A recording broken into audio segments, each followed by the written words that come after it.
Want to speed up your language learning? Get access to all of our best PDF cheat sheets for free. Just click the link in the description and sign up for your free lifetime account right now. Great work! Here's a reward. Speed up your language learning with our PDF lessons. Get all of our best PDF cheat sheets and ebooks for free. Just click the link in the description. Top 10 most common tourist vocabulary. So are you ready? So our first word is bilet. It means ticket. So once again, bilet means a ticket. And for example, you can say poproszę bilet normalny. Poproszę bilet normalny. Normal ticket, please.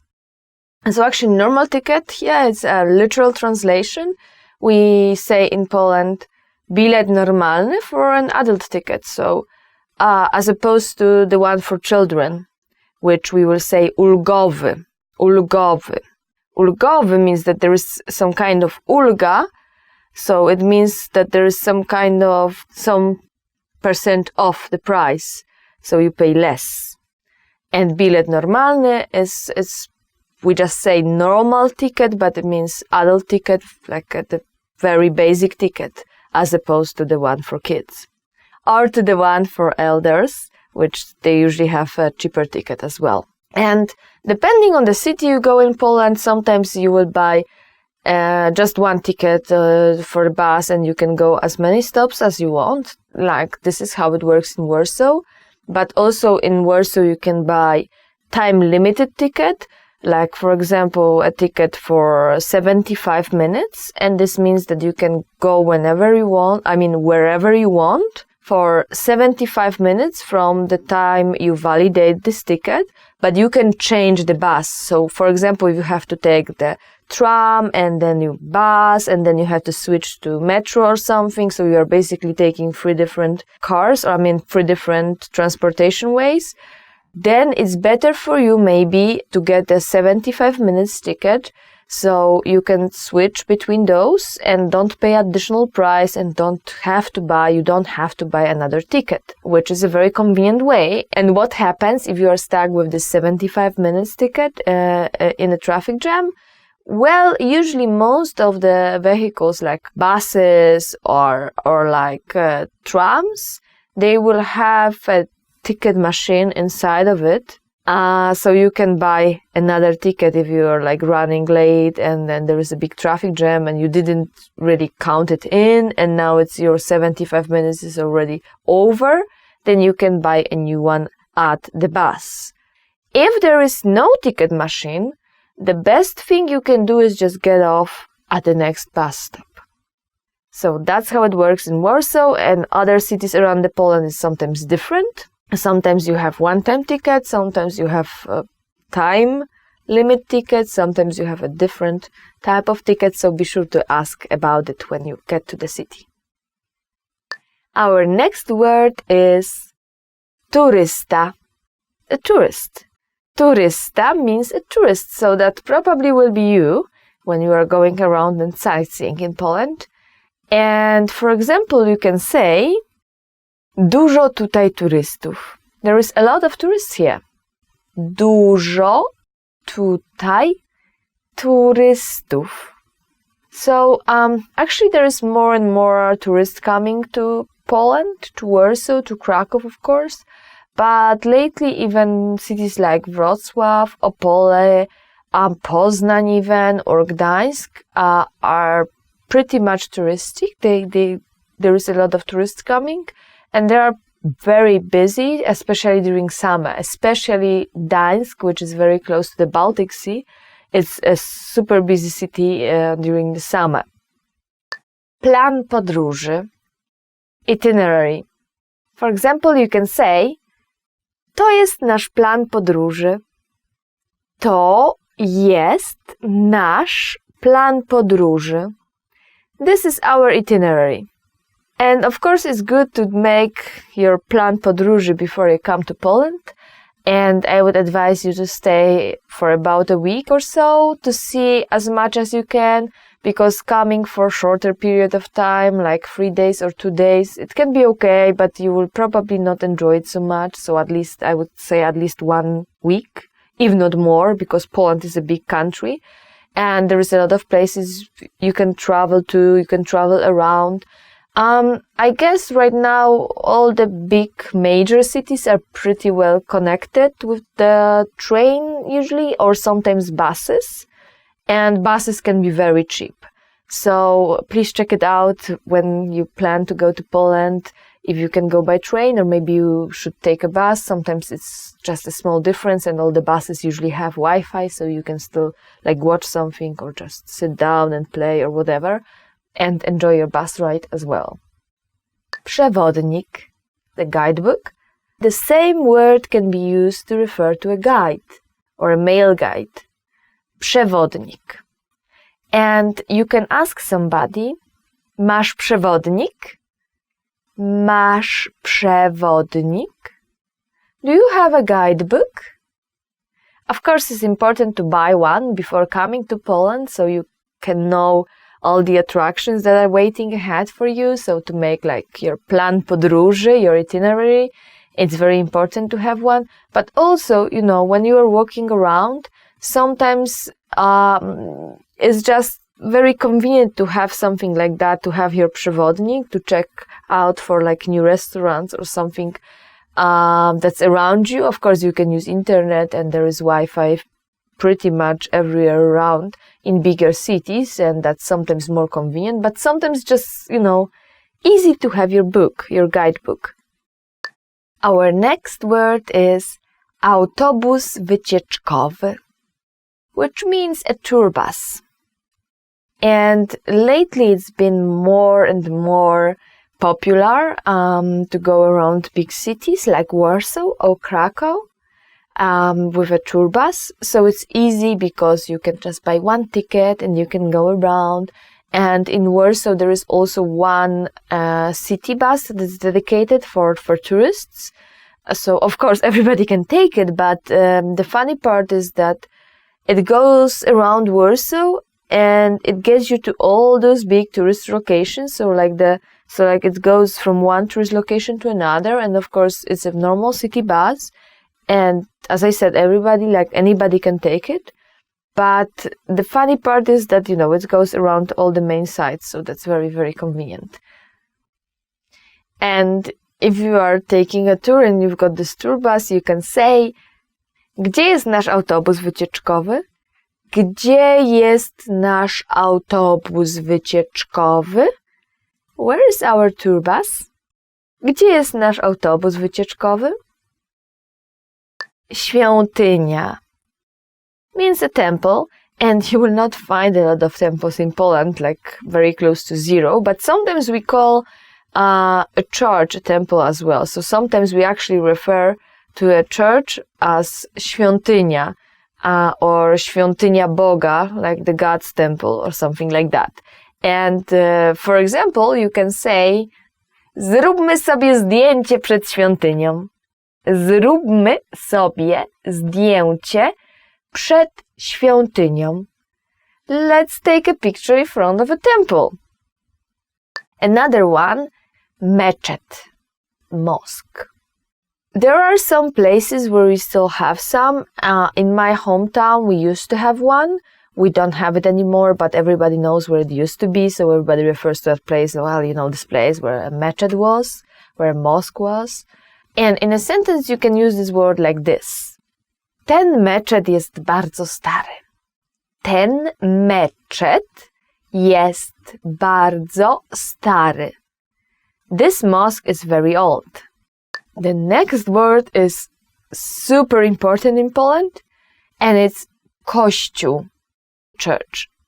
Basically, if you are going around Poland, very, very possible that you will be going or sightseeing around all those churches.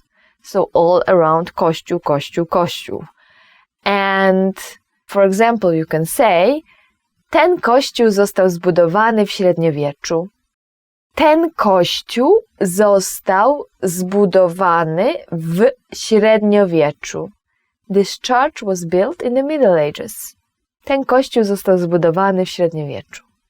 Yes, we do have a lot of kościół or a lot of churches in Poland. For example, in my hometown, Opole, we do have around 4, I guess 1, 2, 3, maybe 3, around 3 in just the city, the main part, the main city square in the city center. So it's like maybe 2 minutes from one church to another, and they're all different. So it's very nice for sightseeing or going around, but it's like literally maybe 2-3 minutes between one and the other. And when they have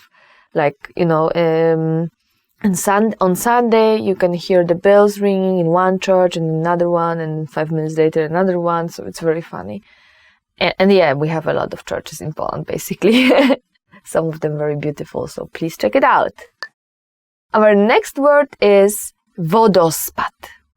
Wodospad means waterfall, and it's basically the word itself is built like in English, so water is falling, and in Poland is wodospad. Spad, like go down, from spadać, and wodo from woda, from water, so the water is falling, wodospad. And for example, you can say, podobno tam jest duży wodospad. Podobno tam jest duży wodospad. There is supposed to be a big waterfall out there. Podobno tam jest duży wodospad. Well, we don't really have a lot of waterfalls in Poland. I guess if you go to the mountains, you will see like a small river and something like a waterfall, which can look beautiful. But I guess we have more lakes maybe, which are even more beautiful. So please be sure to check out Polish nature, because it's amazing. Our next word, it's a lot of fun, and it's wycieczka. Wycieczka means a tour, and if you find a nice wycieczka in an offer, maybe you can say, pojedziemy na tę wycieczkę. Pojedziemy na tę wycieczkę. Are we going for this tour? And of course you can go by yourself and go around and do sightseeing by yourself, but it's also very nice to get a tour, a guided tour, especially if you go around Krakow, like you go to Auschwitz or you go to Wieliczka. And I think it's very important to get guided tour there, because first of all, it's very difficult to get there, and second of all, it's nice to go there with somebody who can tell you a little bit more about the place than just see the place.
Hello again, and it's me, Katyusha, with you in Russian language. So today we're gonna be talking about 10 phrases to amaze native speakers. Wow, what's gonna be?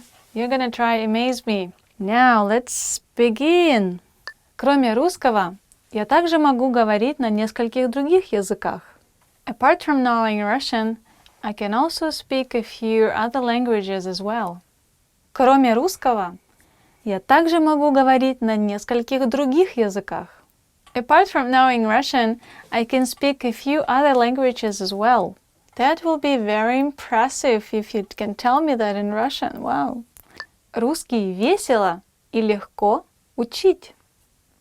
Russian is fun and easy to learn. Русский весело и легко изучать. Russian is fun and easy to learn. Yay! Maybe it's fun, yeah, but we're trying to make it easy for you. Спасибо, но на самом деле я не носитель языка. Thank you, but I'm not a native speaker actually. Спасибо, но на самом деле я не носитель языка. Thank you, but I'm not a native speaker actually. Your Russian is so good that you have to say this. У меня заняло всего год, чтобы заговорить свободно. It took me only 1 year to become fluent. У меня заняло всего год, чтобы заговорить свободно. It took me only 1 year to become fluent. Impressive! Я буду говорить по-русски, как носитель языка, через 3 года. I'll speak Russian as a native speaker in 3 years. Я буду говорить по-русски, как носитель языка, через 3 года. I'll speak Russian like a native speaker in 3 years. Well, yeah, 3 years is not bad. You can speak fluent like a native speaker. You never know. Я изучаю русский в течение 10 лет. I've been learning Russian for 10 years. Я изучаю русский язык в течение 10 лет. I've been learning Russian for 10 years. That's crazy. Я изучаю русский самостоятельно. I'm learning Russian by myself. Я изучаю русский самостоятельно. I'm learning Russian by myself. I'm sure it's about you. You're learning it by yourself, right? Good job. Молодец. Я могу запомнить около 50 новых русских слов в день. I can memorize around 50 new Russian words a day. Я могу запомнить около 50 новых русских слов в день. I can memorize about 50 new Russian words a day. That's me. I can do that. Я могу смотреть русские фильмы без субтитров. I can watch Russian movies without subtitles. Я могу смотреть русские фильмы без субтитров. I can watch Russian movies without subtitles. That's impressive. Wow. У вас нет акцента. Wow. You don't have an accent at all. О, у вас совсем нет акцента. Wow, you don't have an accent at all. У вас совсем нет акцента. Ой, вы так хорошо говорите по-русски. Где вы изучали русский? Я не могу поверить своим ушам.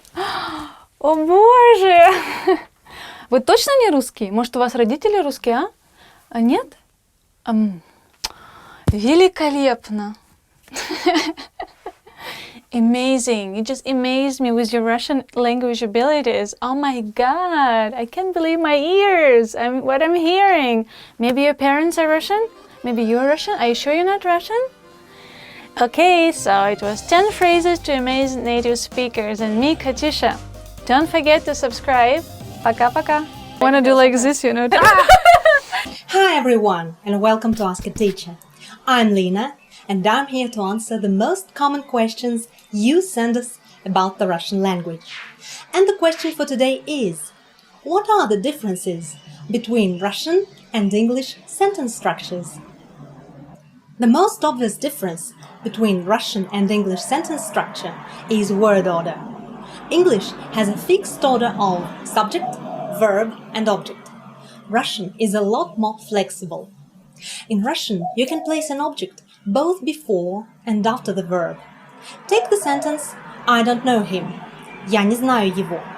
Here, его, him, is an object. It can be placed before the verb. Я его не знаю. After the verb. Я не знаю его. And even in the very beginning of the sentence.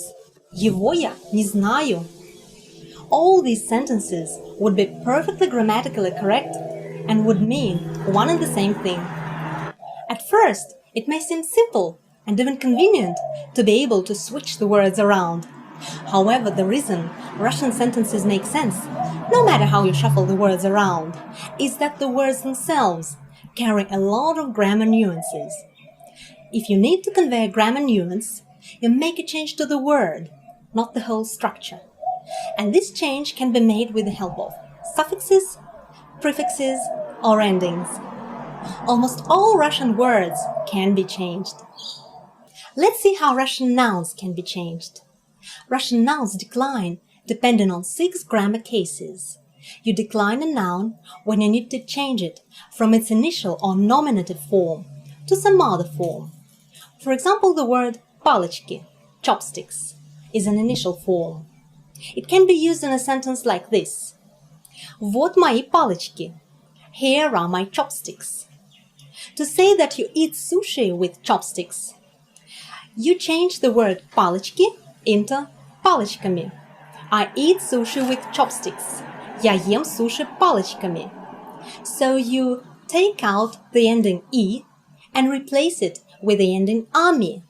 Палочки палочками. Палочками is an instrumental case of the word палочки. As you can see, the change is made with the help of an ending, not with the help of preposition, as in English. Nouns can also change according to gender, masculine, feminine or neuter, and according to number, singular or plural. Adjectives and some pronouns can undergo the same changes as nouns. But don't you be scared. In some ways, Russian is even easier than English. First, there are no articles in Russian, as opposed to English, and some other languages like Spanish or French, which even have gender articles. Secondly, there are only 3 verb tenses in Russian, a lot fewer than English has. In English, in the present tense, for an action that happens regularly, you'd say, I play basketball. And for an action that is happening right this moment, you'd say, I am playing basketball. In Russian, instead of these 2 structures, you only need to use one. Я играю в баскетбол. And then you can specify. Я играю в баскетбол каждый день. I play basketball every day. И я играю в баскетбол сейчас. I'm playing basketball right now. Another thing that makes learning Russian is just a bit easier is that there are no auxiliary verbs in Russian, words like do, have, or be. Of course, we do have all these basic words in Russian. The thing is that they don't act like auxiliaries in the sentences. In English, if you need to make a negative out of a statement, you need to carefully choose the right form of the auxiliary verb, do, for example, and make changes to the word order. So, he liked ice cream in its negative form becomes he didn't like ice cream. We like ice cream becomes we don't like ice cream. And the baby likes ice cream becomes the baby doesn't like ice cream, and so on. In Russian, all you need to do is use one and the same word не, which can be translated into English as not. This word не can be placed in front of any word in the sentence, and that alone will make the sentence negative. So, он любил мороженое. He liked ice cream. Он не любил мороженое. He didn't like ice cream. Мы любим мороженое. We like ice cream. Мы не любим мороженое. We don't like ice cream. Ребенок любит мороженое. The baby likes ice cream. Ребенок не любит мороженое. The baby doesn't like ice cream. Easy. Lastly, just like with negatives, to turn a statement into a question, in English, you need to change the entire structure. In Russian, all you need to change is intonation. So in English, you are going to work tomorrow becomes are you going to work tomorrow? In Russian, you don't have to move the words around. All you need to do is change your intonation and the statement becomes a question. Like this. Ты идешь на работу завтра. you are going to work tomorrow. Ты идешь на работу завтра? Are you going to work tomorrow? So how was it? Pretty interesting, right? Do send me some more questions about the Russian language usage, and I'll be happy to answer them. До встречи! See you soon!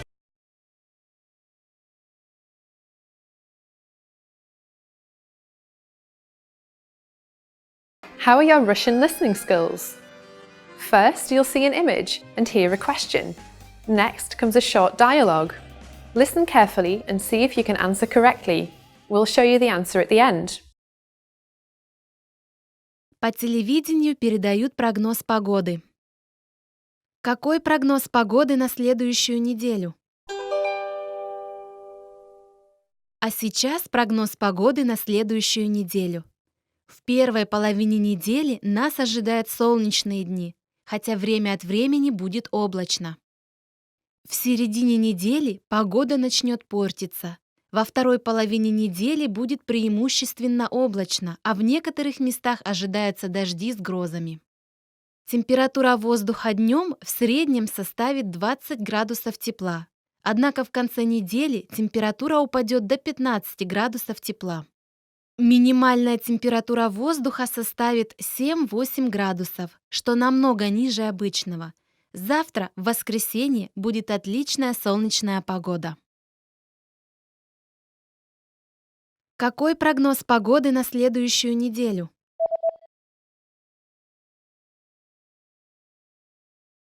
По телевидению передают прогноз погоды. Какой прогноз погоды на следующую неделю? А сейчас прогноз погоды на следующую неделю. В первой половине недели нас ожидают солнечные дни, хотя время от времени будет облачно. В середине недели погода начнет портиться.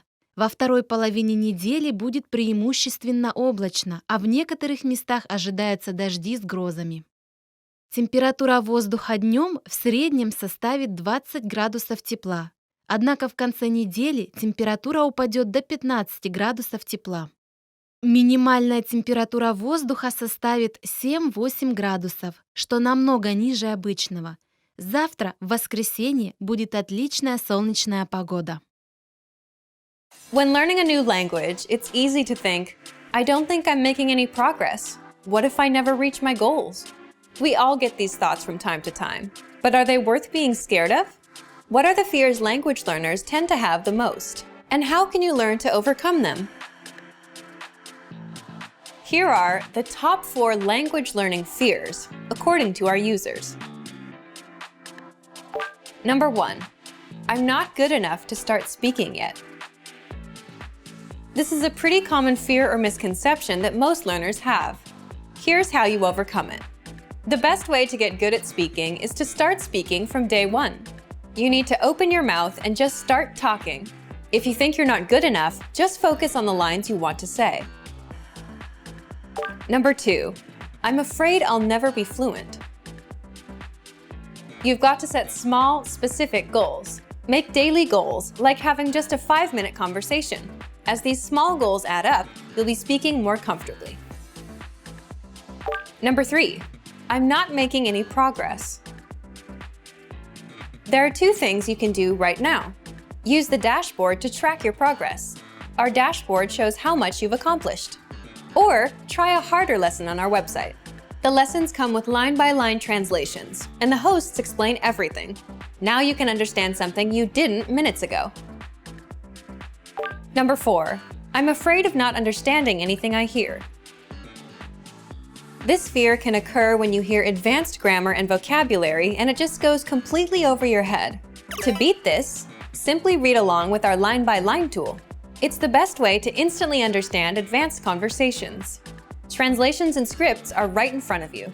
For real-life situations, learn useful phrases such as, "Can you say it more slowly? I don't understand." There's nothing wrong with saying that you didn't understand something. So, these are the top 4 fears and how to overcome them. Luckily, we also have the perfect tools available to help you conquer your fears. Sign up for your free lifetime account, no credit card required, and you'll get the best free online resources. Don't let your fears stop you. Start learning now.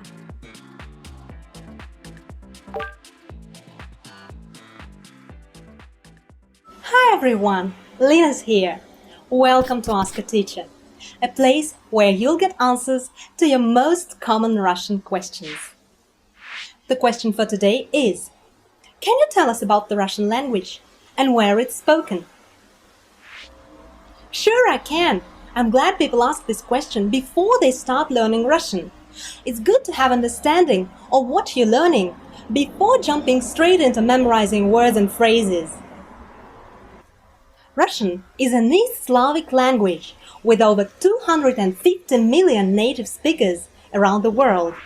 Let me give you a brief introduction of the history of the Russian language. Russian is pretty old. It goes back to around 1st-2nd centuries BC and comes from a combination of dialects from the Indo-European language family. The first origins of Russian come from Russia's literary language, Old Slavonic. Around the same time, the 1st-2nd centuries BC, the first Slavic alphabet was created by two Greek missionaries and philologists, Cyril and his brother Methodius. Later that language was split into Russian, Ukrainian and Belarusian, which you can hear spoken today. Later, in the 17th, 18th centuries, Peter the Great played a big role in the formation of the modern-day Russian by combining its Slavic written language with Russian everyday spoken language. Russian is not only the official language of Russia, but also of many other post-Soviet countries, such as Belarus, Kazakhstan and Kyrgyzstan. It's also widely spoken in the Ukraine, Moldova, the Baltic states, and many other former Soviet Union countries. As you can see, learning Russian doesn't limit you to Russia only. It opens up new opportunities to speak to other people from many different countries. Pretty interesting, right? Do you have any more questions? Please leave them in the comments below, and I'll try to answer them. До встречи! See you soon! Hi everybody, it's me Katyusha from RussianPod101.com. Привет! Our topic is 10 words for connecting thoughts. I'm getting connected with you. Can you feel it? Well, let's begin. Потом. Then. First we went to coffee shop and then we went to supermarket. Сначала мы пошли в кафетерию, а потом в супермаркет. Но. However. But. You can do whatever you want, however, don't forget, I'm the boss. Вы можете делать все, что вам захочется, но не забывайте, что я босс. Тем временем. Meanwhile. Тем временем. Meanwhile. Meanwhile, I'm having my tea. Тем временем я попиваю чай. С другой стороны. On the other hand. С другой стороны. On the other hand. It's a difficult task, but on the other hand, it's a good experience for you. Это тяжелое задание, но с другой стороны, это хороший опыт для тебя. Более того. Moreover. Более того. Moreover. Cycling is good for your health. Moreover, it doesn't pollute the air. Катание на велосипеде очень полезно для вашего здоровья. Более того, оно не загрязняет окружающую среду. А также, and also. As a hobby, I do dancing, skiing. Also, I do flower arrangement.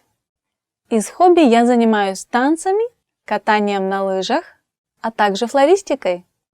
Do you like flower arrangement? Well, when I do it, I really feel like this flower in my hands, it has another life because it's already cut. And you know it will fade with the time, so you are giving it like a fresh life to look as beautiful as possible for its last minutes and last days. So that's why I love flower arrangement. Вместо. Instead. Вместо. Instead. Instead of doing my homework, I decided to browse the internet. Вместо того, чтобы делать домашнее задание, Я решила посидеть в интернете. Bad example. Very bad example from bad Katyusha. Don't do that.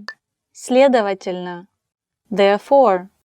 The next word is следовательно. Therefore.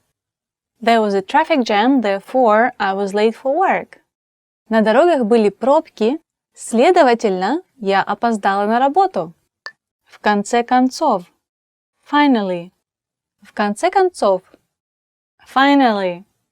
Finally, I could remember a few words in Russian. В конце концов, я смог запомнить пару слов по-русски. Кроме того. Besides. Кроме того. Besides. Кроме оплаты за обучение, вам нужно еще посетить лекции, чтобы получить диплом. Besides paying school fees, you also need to attend classes in order to get your diploma. So, we just learned 10 words for connecting thoughts. Следовательно, your Russian should be more natural and sound great. So feel free to make new sentences with these words and leave it in the comments. I'll be looking forward for it. Stay tuned to RussianPod101.com and don't forget to subscribe. Пока-пока! You are at a train station platform where you are waiting for your train. There's a small pamphlet sitting on a display case about a new train that will be introduced next year. You decide to pick up and read the pamphlet. What is the main feature and the biggest advantage of the new train?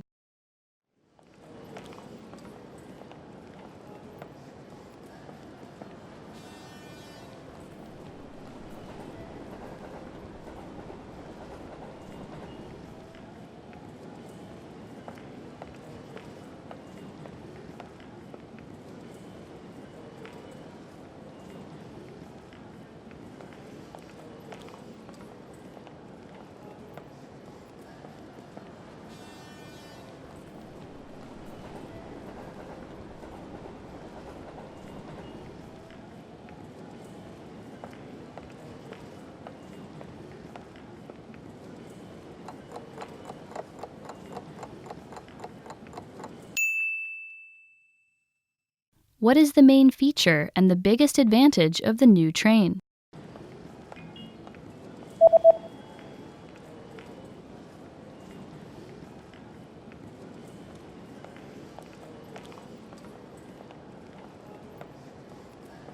The main feature of the train is that it is propelled by magnetism.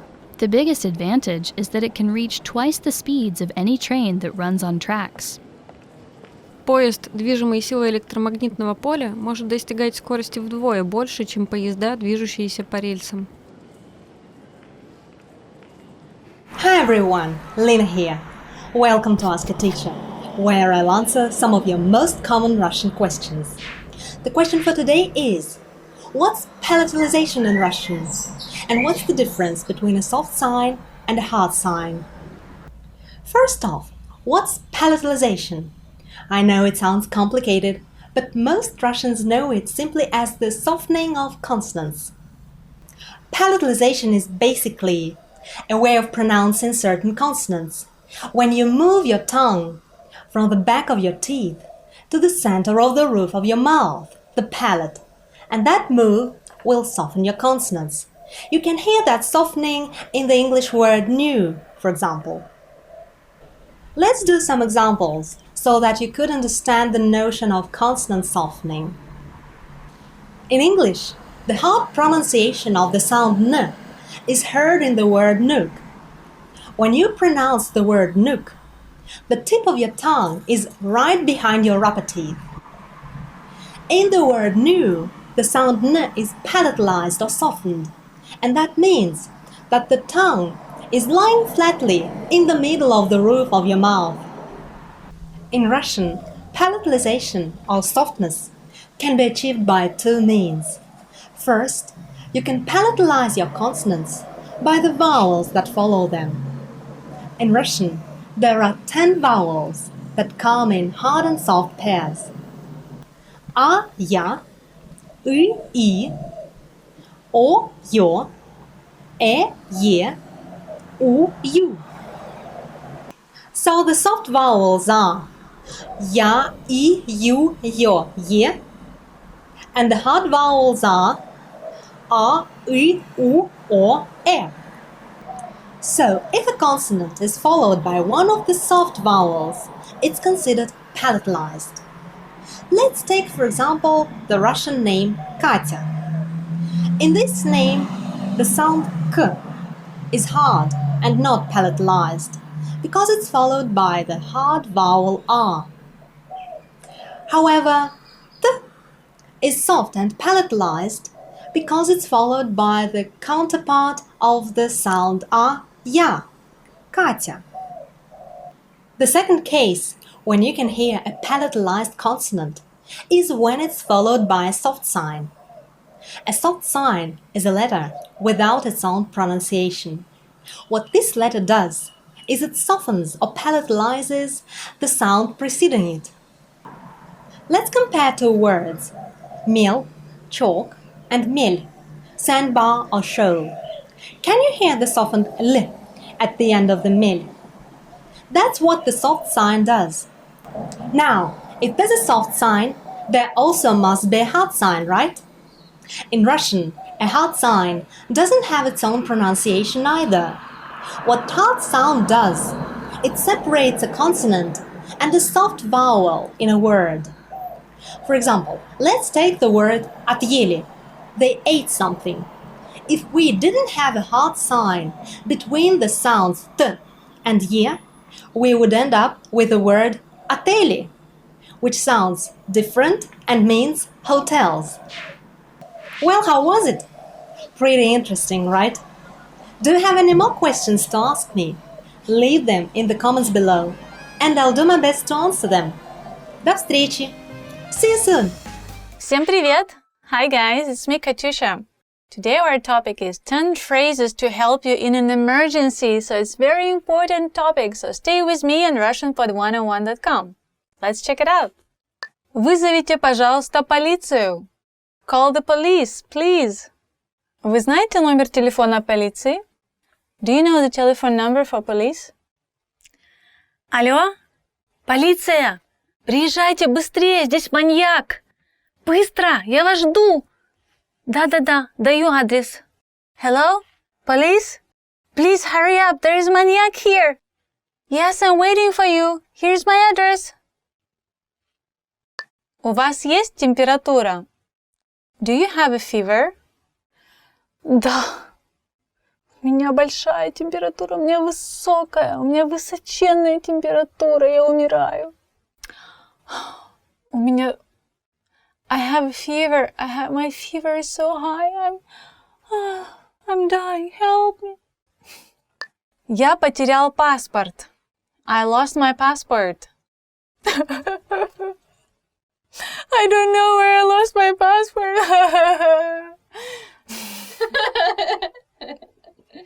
Я не знаю, где я потеряла свой паспорт. How do I leave Russia now? Как я уеду из России? Кажется, я съел что-то не то. I think I ate something bad. I think I ate something bad. Мне нужен врач. I need a doctor.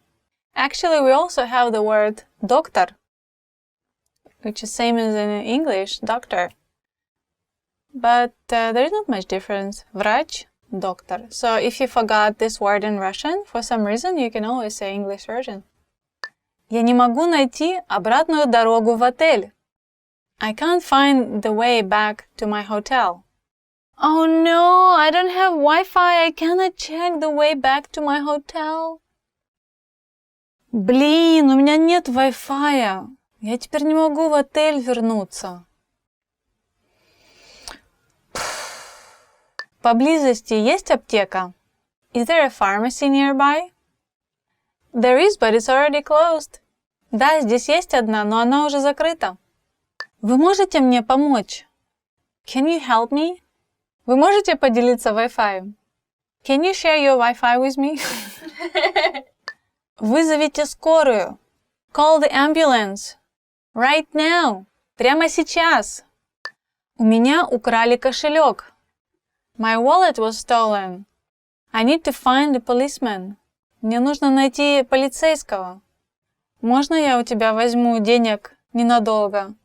Can I borrow some money from you for some time? So it was me, Katyusha, and 10 phrases to help you in an emergency.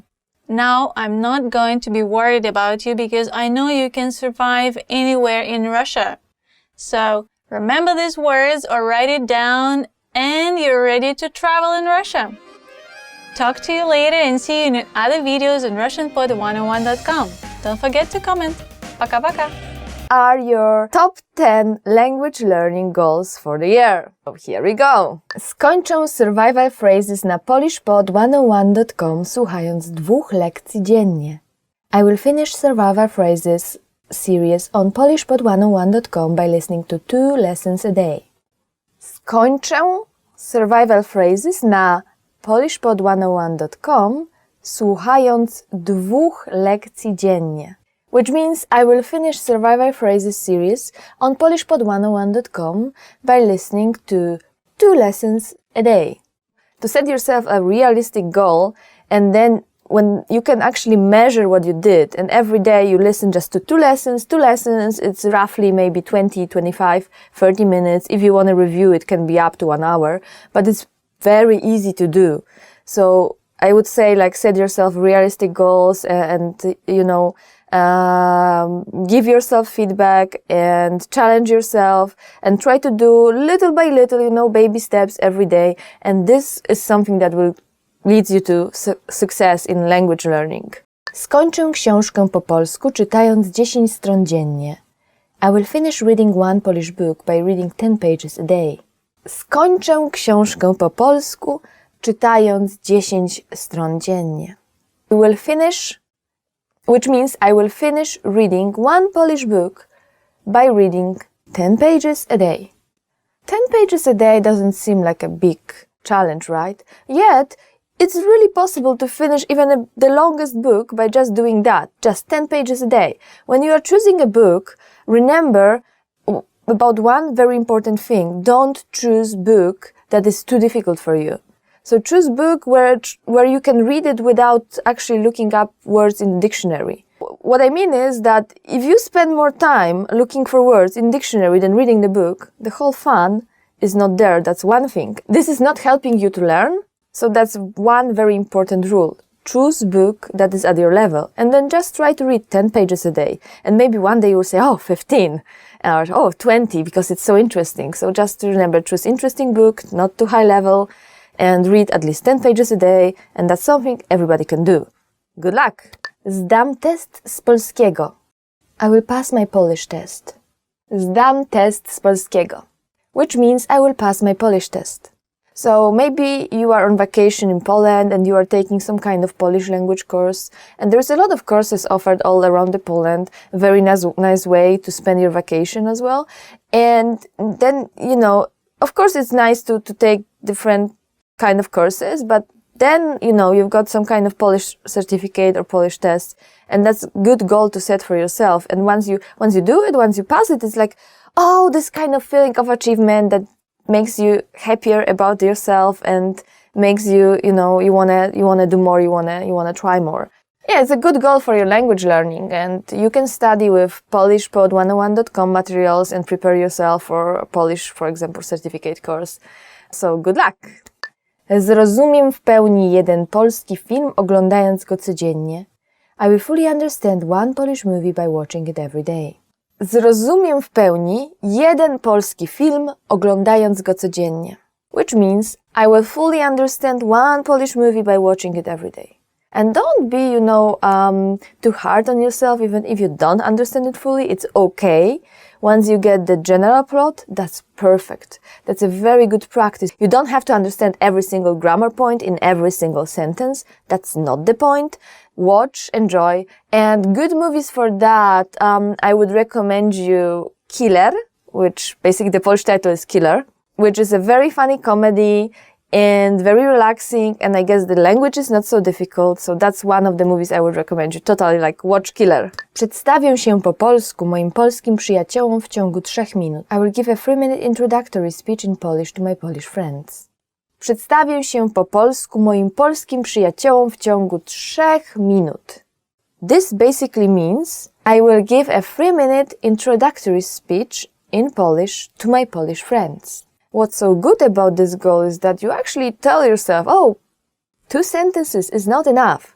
You have to go further. You have to say something more like my name is. It's not enough anymore. So 3 minutes, it's setting a realistic goal. You can measure it with actually a clock. And this is something you can achieve within the first few months of the year. And then from that you can go up. Good luck with that one. Nauczę się na pamięć 5 polskich piosenek. I will memorize 5 Polish songs. Another good way of studying Polish and another good goal for you is nauczę się na pamięć 5 polskich piosenek. I will memorize 5 Polish songs. What's so good about it is that songs are relatively easy to memorize, and then you learn new words out of it. And it's actually enjoyable when you listen to songs. You can try to sing it, you can try to repeat it, and then you kind of memorize it. And that's something that will stay with you for a long time, because every time you hear this memory, you will be like, remembering all these words, and it will be coming to your head. And it's like, whoa, I know Polish almost. A good band I would recommend you would be elektryczne gitary, which can be translated as electric guitars. Elektryczne gitary, please check it out. Zapamiętam 350 słów za pomocą fiszek z polishpod101.com. I will finish memorizing 350 words with flashcards on polishpod101.com. Another good goal for the whole year is zapamiętam 350 słów za pomocą fiszek z polishpod101.com, which basically means I will finish memorizing 350 words with flashcards from polishpod101.com. I'm not a big fan of flashcards, but they can really help you, get this sense of achievement. So when you are trying to play with them, remember to make simple sentences as well. And remember, this is not the only way of studying a language, but that's a very good helper, something that will help you get, more confident in your skills. And I guess will help you memorize new words as well. So just try it. Maybe that's the way for you. Napiszę 10 kartek pocztowych po polsku do moich polskich znajomych. I will write 10 postcards in Polish to my Polish friends. Napiszę 10 kartek pocztowych po polsku do moich polskich znajomych. I will write 10 postcards in Polish to my Polish friends. What's good about postcards is that they don't have to be long, so you don't really have to be very good. And there is some set phrases that you can look up on the internet. You can check polishpod101.com for that. And some things you can use, very simple sentences, and then just practice. And you're practicing writing as well. Writing can be very tricky, especially in Polish when you have two different ży. One is RZ, the other one is the ży with the dot on the top, and there's which one to use. Actually, I have problems with that too. Don't worry. So this is a very good way to practice the language, the actual language. Nauczę się, jak mówić o przeszłych, teraźniejszych i przyszłych wydarzeniach. I will learn how to talk about past, present and future events. Another good thing to tell your story is to nauczę się, jak mówić o przeszłych, teraźniejszych i przyszłych wydarzeniach.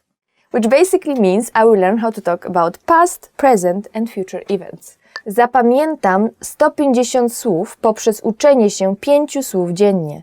I will master 150 words by memorizing 5 words a day. Okay, another one could be zapamiętam 150 słów przez uczenie się 5 słów dziennie. Which means I will master 150 words by memorizing 5 words a day.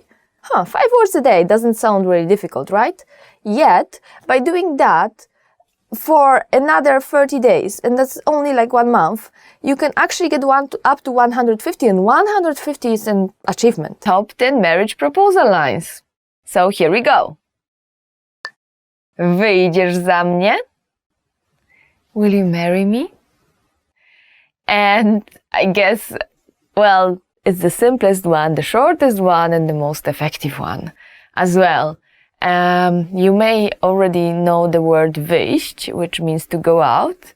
So it's kind of like using the word to go out, but then putting this weird preposition, which usually doesn't come with the word to go out, which is za, and then myself, mnie, wyjdziesz za mnie, which basically means, will you marry me?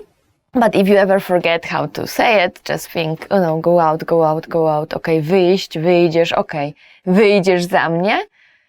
And the funny part is that, the very, very useful part is that you can use the same phrase for both guys and girls, and both guys and girls can use it. So it's very, very convenient. Czy zrobisz mi ten zaszczyt i zostaniesz moją żoną? Will you do me the honor of becoming my wife?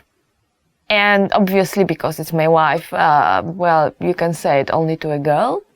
And yeah, czy zrobisz mi ten zaszczyt sounds very traditional, like will you do me an honor or will you do me the honor? It's like in English, it sounds very pathetic, very traditional, very, very old-fashioned, I guess.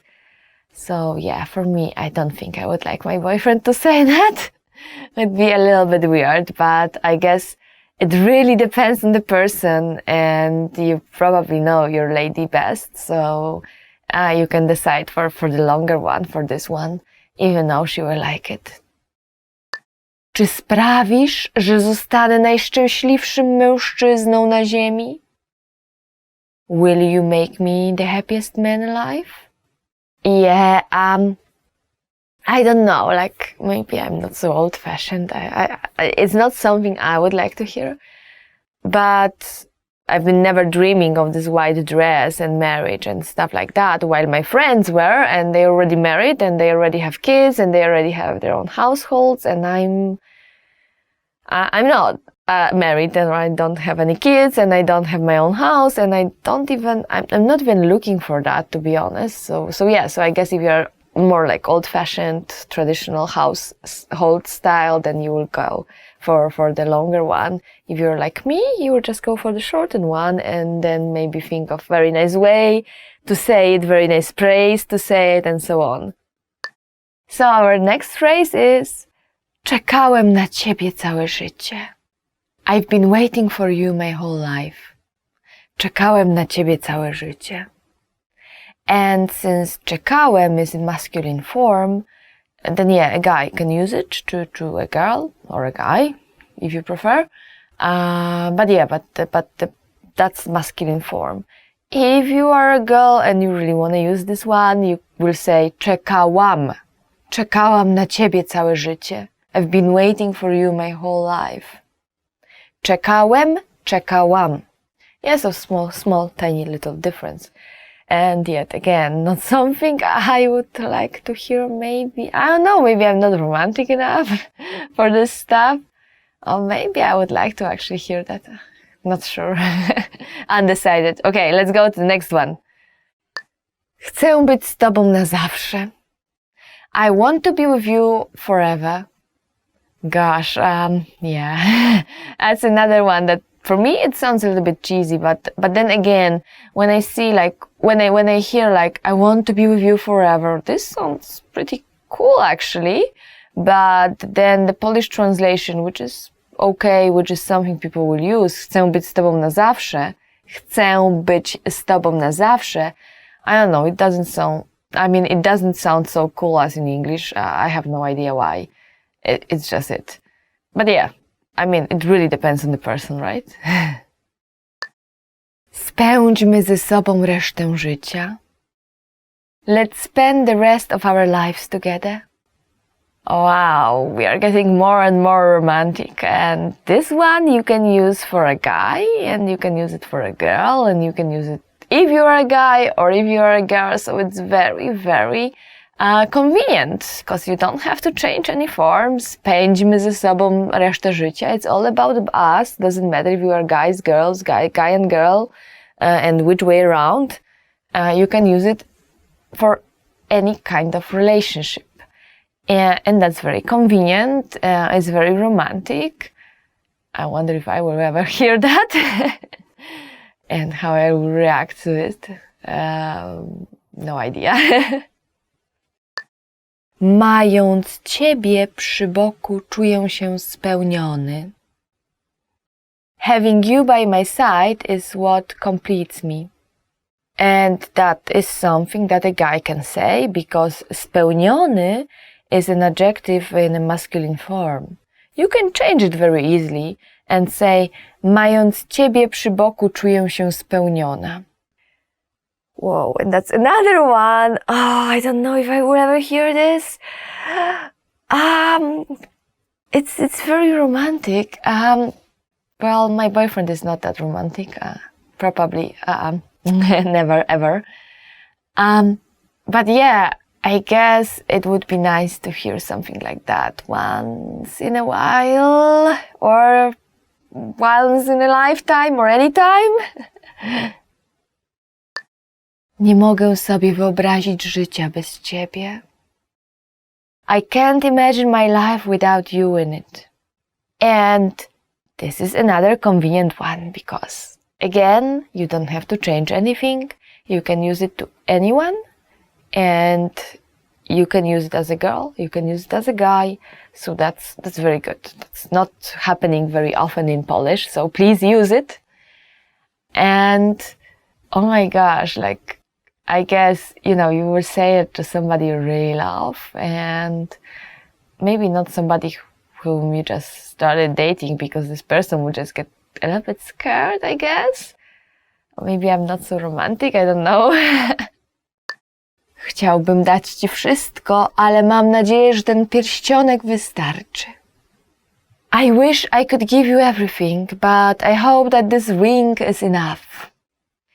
And now you hit the level of being romantic, like this is like pretty much Superman of being romantic. And romantic phrases, and if your lady really likes that, that's something you can use. And here we've got chciałbym, so that's masculine form, so if you are a girl and you still want to use it, this is chciałabym, chciałabym. You just change a little bit. Chciałbym, chciałabym. And that's all, and you're ready to go. Jestem pewien, że ja I ty jesteśmy sobie przeznaczeni. I now know that you and I are truly meant to be together. I know some guys who would actually use it as a pickup line, and I don't think it's a good idea. It sounds a little bit creepy if you do it at your first date, or I don't know, even before that. But as a proposal line, on the other hand, yeah, I guess it can go very well. I would feel a little bit weird, to be honest, but then again, as I already said on multiple occasions in this episode, I may not be the biggest, romantic ever. Even though, yeah, I would like my boyfriend to be a little bit more romantic, I guess, but me, myself, I'm not that big of a romantic. Want to speed up your language learning? Get access to all of our best PDF cheat sheets for free. Just click the link in the description and sign up for your free lifetime account right now. 10 phrases to survive at the station. So here we go. Jadę do. I would like to go to. The first and the most important one is jadę do. Jadę do Krakowa, jadę do Torunia, jadę do Poznania, jadę do Wrocławia. So, jadę do means I would like to go to. Luckily for you, this phrase is very short, first of all, and it's the same for male and female, so you don't have to change. Well, if you want to use the plural form, would be jedziemy do. Jedziemy do. So the preposition stays the same, do, and we just change the verb from jadę to jedziemy. And you can say, for example, jedziemy do Gdańska, jedziemy do Krakowa, jedziemy do Torunia, jedziemy do Poznania. So you may have noticed already that the name of the city changes. Like Toruń becomes Torunia, Gdańsk becomes Gdańska, Wrocław becomes Wrocławia, Kraków becomes Krakowa, Łódź becomes Łodzi, and this is because the case changes. So we change the case to genitive case. That's the second one, second case. So when you use preposition do, as in jadę do, you change it to the second case. So the name of the city will change. Jadę do Warszawy. We don't say jadę do Warszawa, that's a mistake. Jadę do Warszawy. And actually I said it means I would like to go to, but like very literally it means I'm going to, I'm heading to. Czy z tego peronu odjeżdża pociąg do? Is this the right platform for?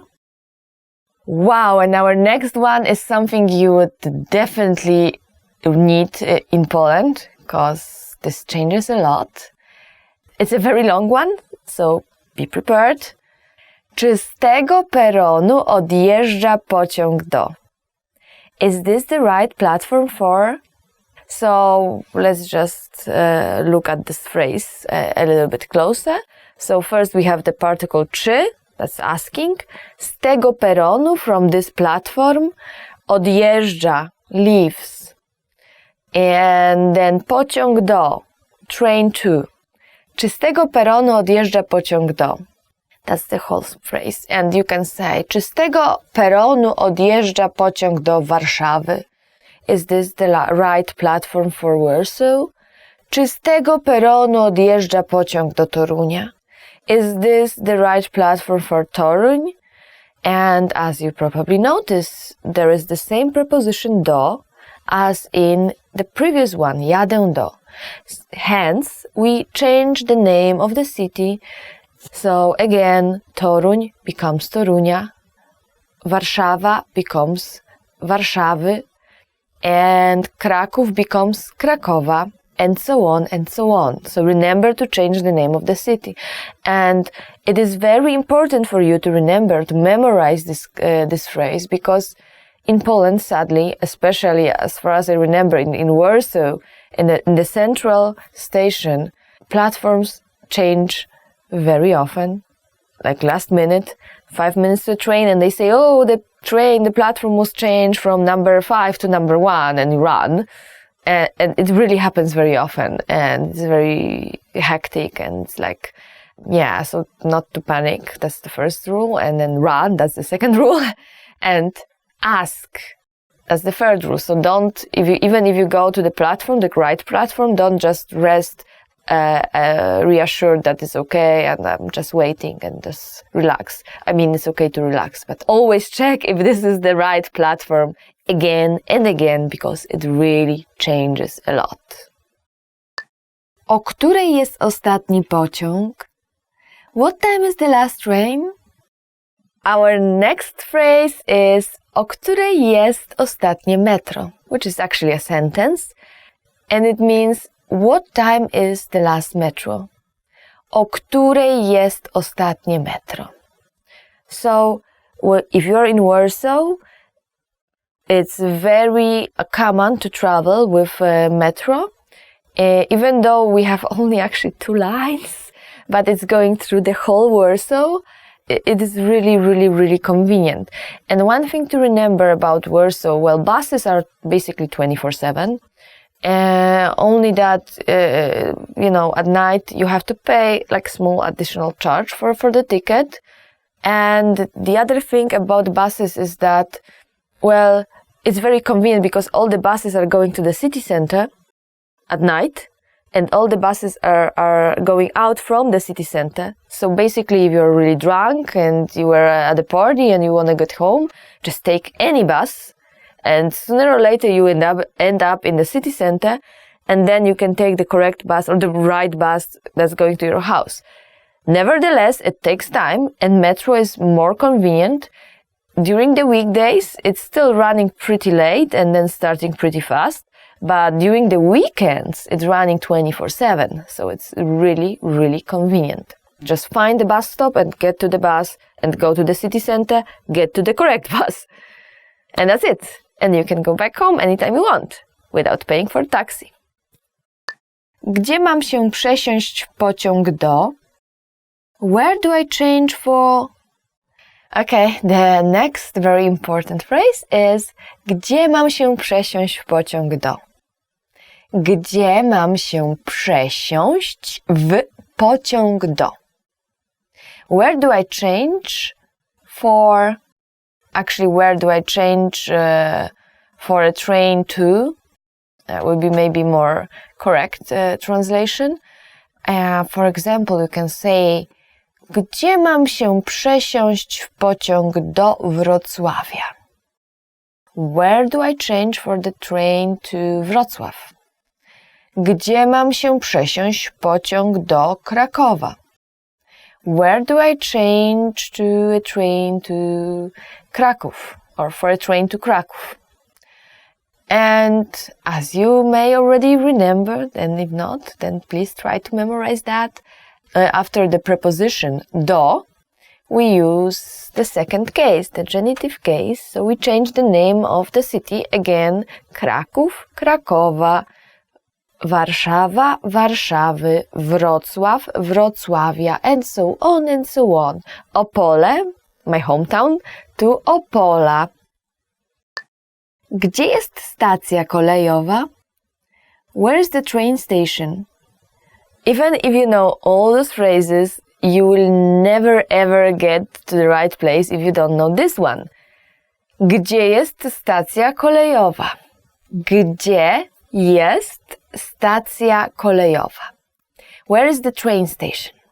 So you may already know that gdzie means where, and stacja kolejowa is just train station. Usually the main train station will be somewhere around the city center, but for bigger cities they will have few train stations like around the city, even though within the city you don't really travel by train. You travel by trams, you travel by buses. Well, in Warsaw there is metro as well, but you don't really travel by train within the city. But you will still even like maybe medium or big cities, you will have few train stations located around the city, with the main train station usually in the city center, or I think 99% of examples it will be so. Gdzie mogę nabyć bilet? Where can I buy a ticket? Our next phrase, or actually a sentence, is gdzie mogę nabyć bilet? Gdzie mogę nabyć bilet? Where can I buy a ticket? And, well, you probably remember gdzie is where, and bilet is a ticket. The word nabyć is actually maybe a little bit difficult. Nabyć means just to buy. And of course you can use gdzie mogę kupić bilet. You probably know already kupić. Kupić means to buy, but nabyć is a more fancy way of saying to buy something. And we use it very often as well. So, gdzie mogę kupić bilet? It's perfectly fine. Gdzie mogę nabyć bilet?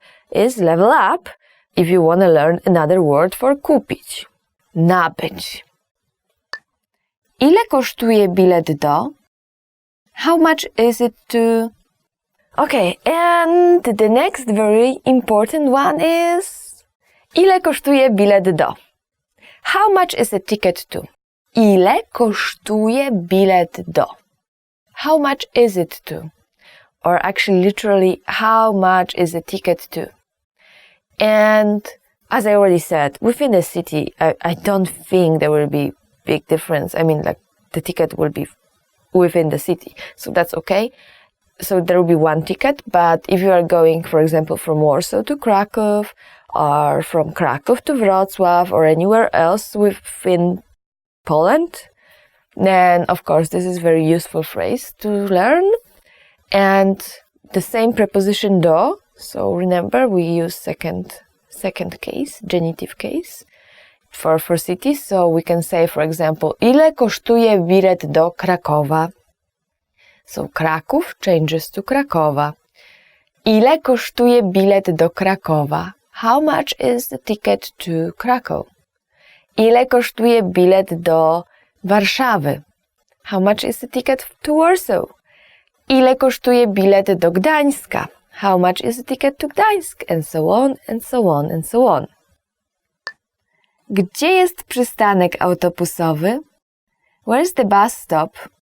Yeah, and to take the bus, you really need to know how to ask where the bus stop is. And in Polish we say, gdzie jest przystanek autobusowy? Gdzie jest przystanek autobusowy? Where's the bus stop? So przystanek is a stop and autobusowy means bus, so bus stop. And for big cities like Warsaw, there is a lot of plenty of bus stops everywhere around. So basically you just walk around and you will find one sooner or later. In smaller cities like my hometown Opole, there's not so many. I basically always opt for walking around and then taking a bus. So so it's very important to know how to ask where one is. Gdzie jest przystanek autobusowy? O której będzie następny autobus? What time is the next bus? Now, once you get to this przystanek autobusowy or the bus stop, you may want to ask, o której będzie następny autobus? O której będzie następny autobus? What time is the next bus? And I mean, like, you can always check it, right?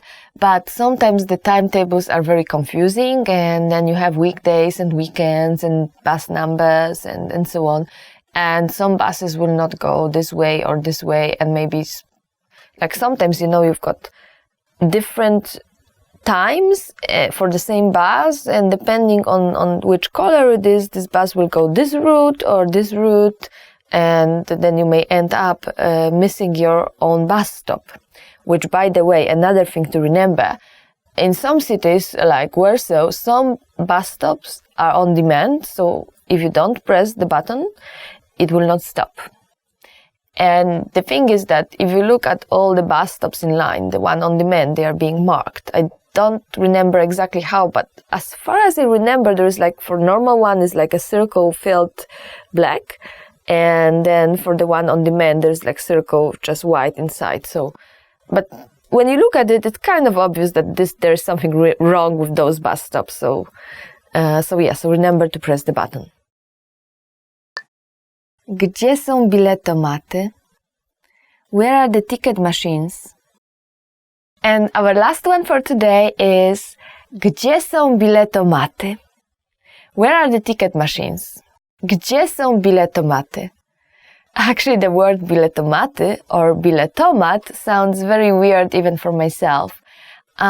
Since it's a new word. It's basically a word that was created, I don't know, maybe 5 years ago, when we got those, ticket machines, and saying something like maszyna na bilety, maszyna do biletów, maszyna gdzie się kupuje bilety, where maszyna, yeah? Maszyna means machine. So saying a long phrase like that was just really not the thing you want to do. And someone, I don't know, made this phrase, this word, biletomat. And right now we have biletomaty, I mean, of course, next to the metro, on some bus stops, on many tram stops, inside of a tram, inside of a bus as well. So not all, but many. So I wouldn't say it's always there, but many occasions, yes. I mean, in Warsaw at least. So what it is therefore is that if you buy like 30 minutes ticket and you are stuck in traffic jam, you cannot even go out of the bus and say like, save yourself paying a fine once your ticket is not valid anymore. But you cannot buy a ticket as well unless you've got this machine over there sitting there and waiting for you to buy a new one, which is very often the case. So that's actually pretty convenient, right? Top 10 must-know vocabulary for the restaurant. So our first word is Kellner, waiter, and it's a masculine noun. So for example, if a waiter is very rude, you can say Ten kelner jest bardzo niegrzeczny. Ten kelner jest bardzo niegrzeczny. This waiter is very rude. And our next word is kelnerka, waitress. So kelner is the masculine form, while kelnerka is the feminine. For example, you can say, ile zarabia kelnerka? Ile zarabia kelnerka? How much money does a waitress make? So in general, the service in Poland is not that bad, but sometimes you may be unhappy with something, and if that's the case, it's okay not to tip, because the waiter or the waitress, they usually earn enough to cover their salary. But a rule in Poland would be to tip more or less 15-20%, but it's obviously up to you. So if you are more than happy with the service, you can go for 20%. If you are not so happy, you can go for 10 or just leave. Nobody will be angry at you. Our next word is almost the same as the English one, and it's menu. Menu. And with so many different restaurants, maybe there is some food you don't eat, something you don't like, and there is like vegetarian menu, and there is a vegan menu, and there is of course all the other types like pescatarian menu. So for example, when you walk into the restaurant and you are not so much into fish or meat, you can just ask, czy mają państwo menu wegetariańskie? Do you have a vegetarian menu? And surprisingly, even though Polish cuisine is so heavy on meat, we do have plenty, and I mean plenty, vegetarian restaurants spread all over the Poland, but especially in Warsaw. Warsaw is being known as European capital of vegetarian food and vegan food. And of course, one of the very important words when you are in the restaurant is zamówienie, order. Zamówienie, order. So zamówienie comes from a verb zamawiać, which means to order. So in English it's the same, basically almost the same word. It's just noun and a verb, order and to order. In Polish it's zamówienie as the noun and zamawiać as the verb. So the waiter can come to your table and ask, czy mogę przyjąć zamówienie? May I take your order? Another very important word, not only for restaurant, but in general, is woda, water. Woda means just water. And I know that in some countries you can get water for free in a restaurant, but in Poland you pay for it always. Be careful when you order it, just check on the menu what the price is, because it can be actually pretty high, almost the same as juice or even beer sometimes. And we do have both sparkling and non-sparkling water. It's very popular. Both are. So, for example, if you are the kind of person who doesn't like sparkling water, you would like to ask for non-sparkling one, you would say, poproszę wodę niegazowaną. I would like to have non-sparkling water. And of course, when you finish the meal, the most important thing is dessert. Dessert. Dessert, you probably feel like you've heard it somewhere because it sounds so much like the English word. Dessert is dessert. Dessert. Dessert. So when the waiter or the waiters will be taking your order, they will probably ask at the end, czy życzy sobie pani coś na deser? Would you like something for the dessert? So we've got a lot of different desserts in Poland, and one of the most famous one would be szarlotka, which is an apple pie served with ice cream and with whipped cream. Another very good one, but available, I think, only for Christmas, is the popsicle cake, which is the best for me. I like my favorite dessert ever. And of course, there is a lot of other pies. There's a wonderful cheesecake, very different from what you will see in all the other countries. So please be sure to try it out. Szef kuchni. Szef. So if you go with your friends to this very nice restaurant and you know that the chef here is very, very famous, you can say in Polish, szef kuchni w tej restauracji jest bardzo znany. The chef in this restaurant is very famous. Fast food. Fast food, which is just fast food. I guess the accent is more like Polish. And then another thing is that you know that in Polish we change nouns, we change the endings. So even though it's an English word, we would still change it. So it's like fast food, fast foodów, fast food. So even though it's an English word, we'll still change it. Like fast food sometimes would just become fast foodów. And we do have a Polish type of fast food as well, which is pretty old. This Polish type, it's actually Polish hot dog, and we still call it hot dog, but there is no, and there is no sausage or anything or any meat inside. It's just mushrooms, and it comes from the time, long time ago, when we literally didn't have meat. It was very difficult to get meat. Even though people had money for that, they just couldn't buy it. So that's the invention of that time. And I still remember it. Oh my gosh, when I was little, I just loved to go with my mom and buy those hot dogs. And we called them hot dogs, but they were like hot dogs with mushrooms. And that's it, just mushrooms, like just the bun with mushrooms. You cannot see them so often anymore. You can still probably when you just look around, but it's not that common anymore.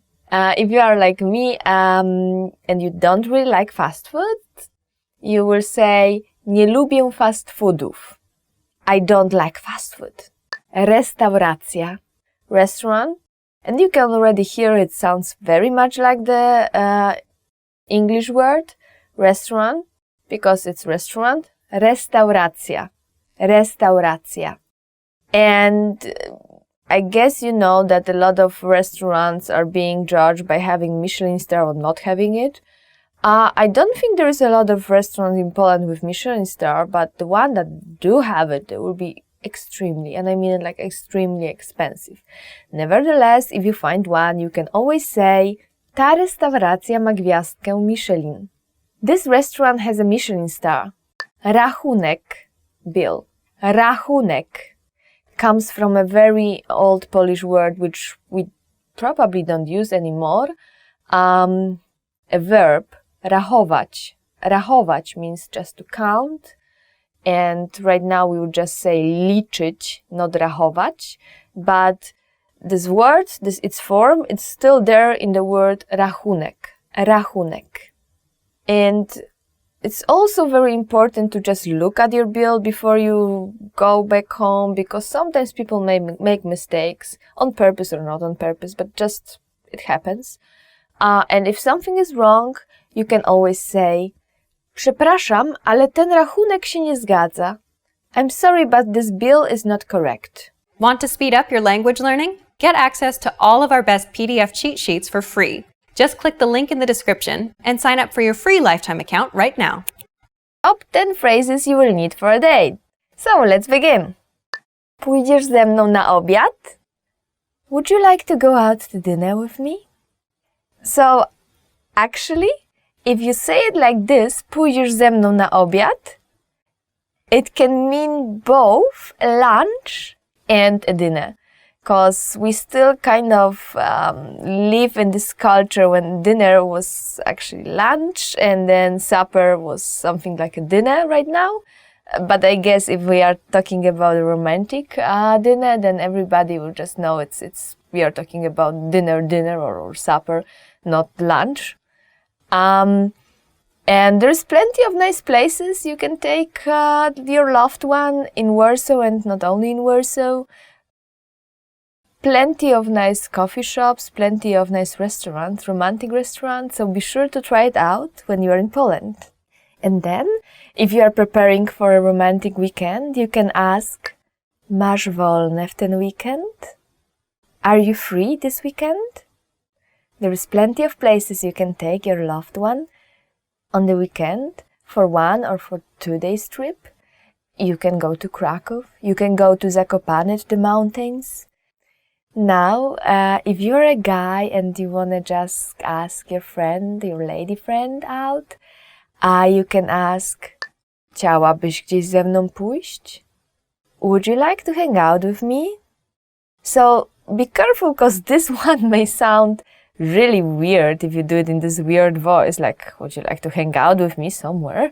But if you just want to leave the decision on when or where to go to your friend, then yes, or to your loved one, then chciałabyś gdzieś ze mną pójść, by just saying gdzieś, somewhere, you are not pushing anything on her, you just let her decide where she wanna go.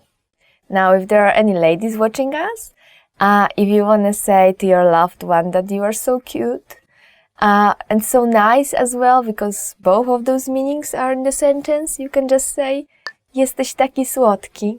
You are so cute. So if your boyfriend brings you flowers or chocolate or anything else, or does something very nice for you, you can just say, jesteś taki słodki. Now, if a guy wants to say something like that to a girl, well, you can say jesteś taka słodka, which just change słodki to słodka. But that would be like saying you are so cute and nice and thank you for doing this for me. And if you just want to say that she's cute, like looks cute, I would just say śliczna, śliczna. Jesteś taka śliczna. And of course there's masculine form, śliczny, but you wouldn't say that to a guy. Cute? To a guy? No. Wyglądasz świetnie. You look great. Be sure to say that a lot to your girlfriend or to your boyfriend as well, because many of Polish guys, they just don't. And then at the end of this beautiful night, you can just say, to był wspaniały wieczór. That was a great evening. So when you say bye-bye to your boyfriend or bye-bye to your girlfriend and you just want to say how much you appreciate the time they spend with you, you can say, to był wspaniały wieczór. Now, when you met this nice girl or this nice guy and you exchange your cell phone numbers, you can always say, when you say bye-bye, zadzwonię do ciebie. I will call you. Zadzwonię do ciebie. And if you are a guy, be sure to do that first, because Polish ladies, they will be probably waiting and they will not call you unless you do it first. Now, if you are a gentleman and you want to offer your lady that you will drive her back home, you can say, odwiozę cię do domu. I will drive you home. I will drive you home.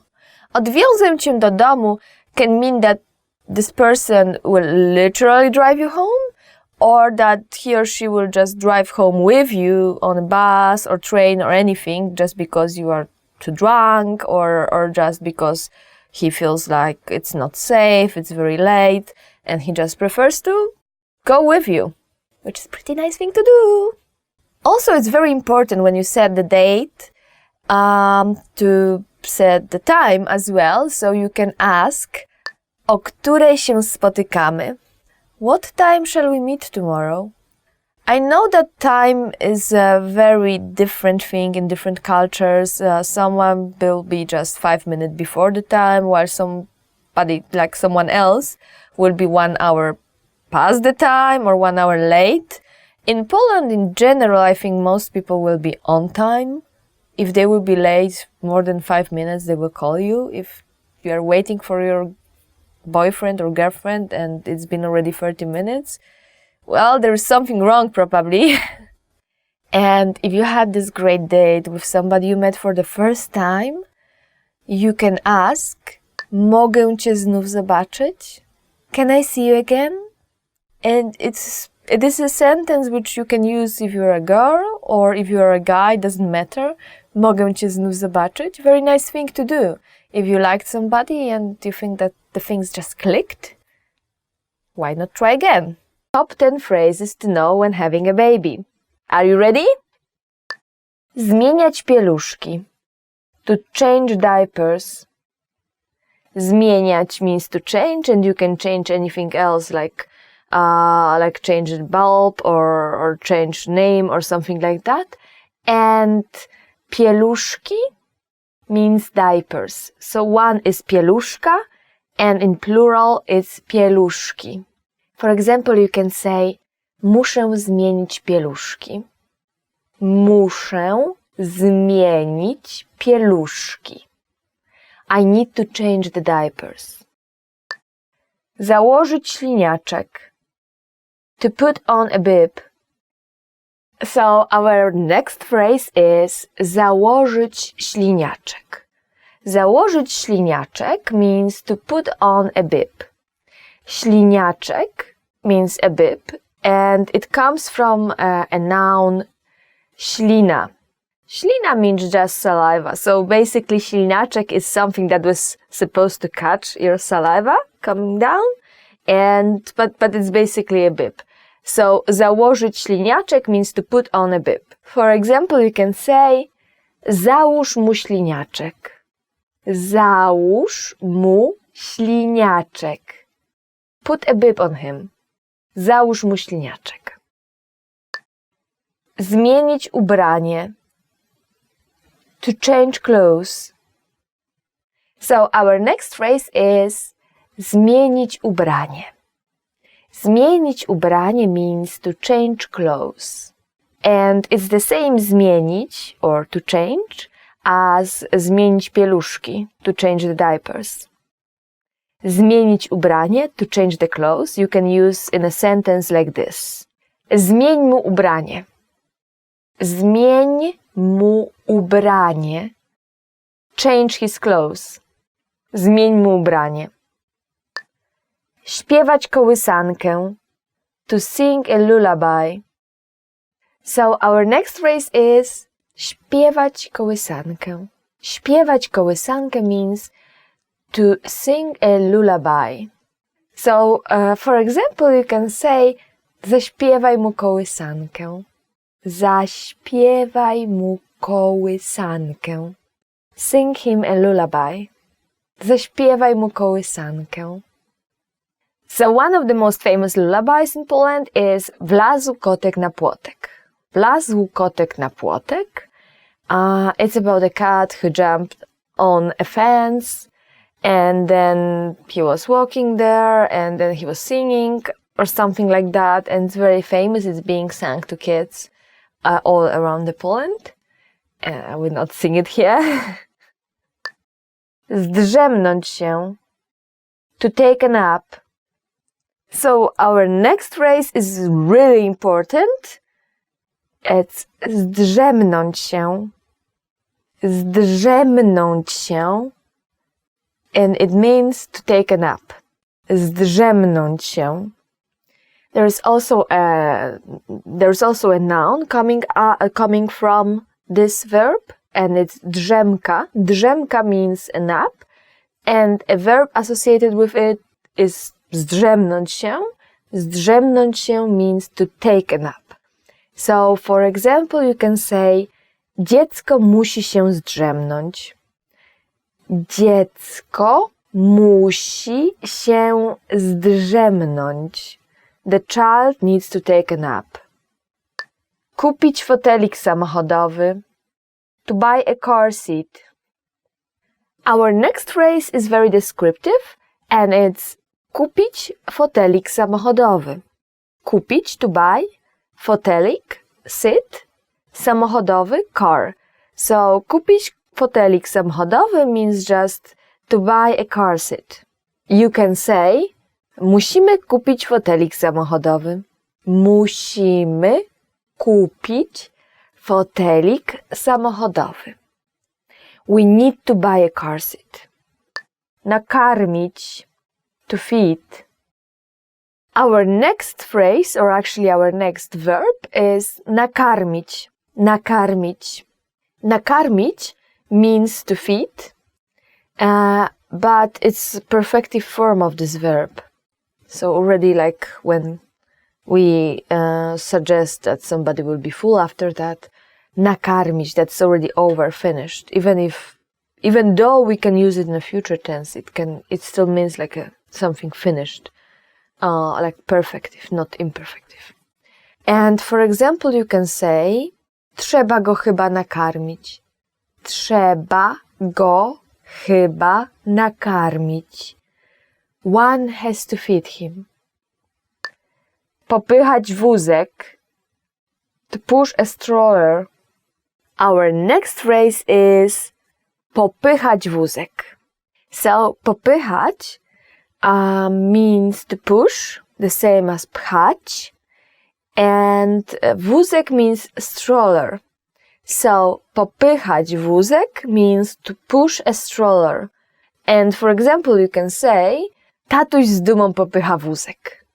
Tatuś z dumą popycha wózek. Daddy proudly pushes the stroller. Tatuś z dumą popycha wózek. Czytać książkę. To read a book. So our next phrase is czytać książkę. Czytać książkę means to read a book. For example, if you're asking somebody if he or she reads books to his children or her children, you will ask, czytasz książki swoim dzieciom? Czytasz książki swoim dzieciom? Do you read books to your children? Przygotować posiłek dla niemowląt.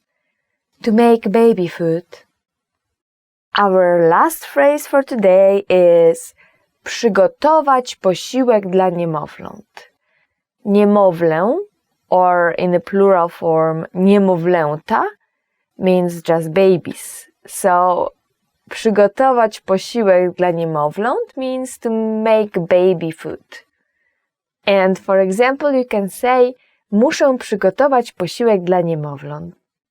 Muszę przygotować posiłek dla niemowląt. I have to make baby food. Great work! Here's a reward. Speed up your language learning with our PDF lessons. Get all of our best PDF cheat sheets and ebooks for free. Just click the link in the description.